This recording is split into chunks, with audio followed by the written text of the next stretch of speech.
What year did the bakery open? Well, that's kind of an interesting question because the bakery per se never opened by itself. The bakery was just an extension of our food service. Sister Flannan was our head cook, and these are her original recipes, and she would make the product for the sisters to eat here.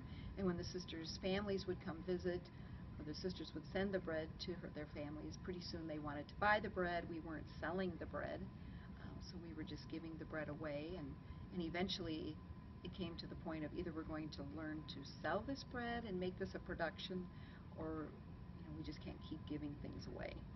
So at that point, we're estimating all of that happened in the 60s and 70s, and it wasn't until we got into the 90s that we really talked about what the cost of a loaf of bread is, and if we sell this to the public, what should we charge? So it's not like we have a bakery that has a separate little storefront. It's all incorporated into our commercial kitchen. Our bakery is a licensed bakery. Our food service is not a licensed restaurant, so it's kind of a fine line, so we don't basically have the public coming into the bakery to purchase. We sell our products through our book and gift gallery store here at the Mound, as well as wholesalers. In our bakery, our goods from start to finish, we have many sisters who help volunteer to peel apples and are involved in the process. And the production is a combination of lay staff, full and part-time.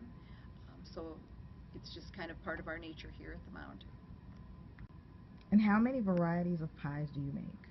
Our bakery actually makes right around 10 pies, including our seasonal ones, which those include the pumpkin and pecan for our Thanksgiving season, and then also a berry burst we make for the summer season. We use fresh fruits for all of our pies, and then some of our other ones we do like a cherry, a blueberry, a peach, as well as a strawberry rhubarb, and then we also do ones with our Dutch topping, our crumble topping, and those are peach and a Dutch apple, and then we are known for our apple pies, so that would be one of our biggest sellers for this year. We are actually probably in the midst of gearing up for our busiest time of the year. That's for Thanksgiving and also then for Christmas. So we usually start probably right after Labor Day to get our extra help in hand, just to gear up for these 3 busy months, October, November, and December. How many baked goods do you estimate you will sell during the holiday season? Our bakery for this holiday season, we're estimating about 40,000 baked goods to go out, and that's with these 3 months, October, November, and December. And over half of that is the cinnamon bread is what we'll be sending. So tell me about the shipping. We're gearing up this will also be our busiest shipping season then for the rest of the year.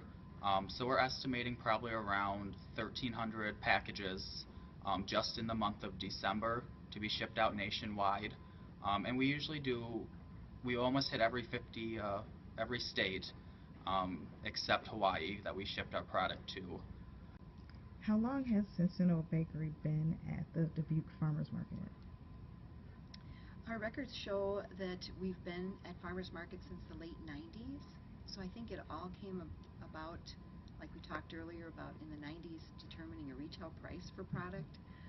It looks like it was late 90s, and Sister Mary Owen Haggerty was responsible for getting that all set up, and she worked every single farmer's market until she passed away a couple years ago. What is the most popular item you sell at the farmers market? Our most popular item would be the cinnamon bread. That is our biggest, almost staple item that we sell even here at the Mound. So we probably on average go through about 300 loaves we send to the market every Saturday, and weather permitting, we usually sell out. Why do you think the baked goods are so popular?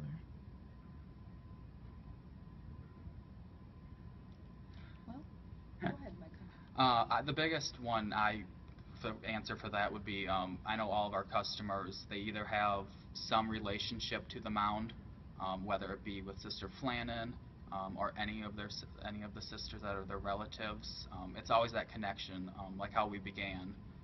They always visited here, was sent a loaf home as a present, and then it's just almost like a tradition for them now. It's almost, they feel it almost comes full circle for them that they're still part of it.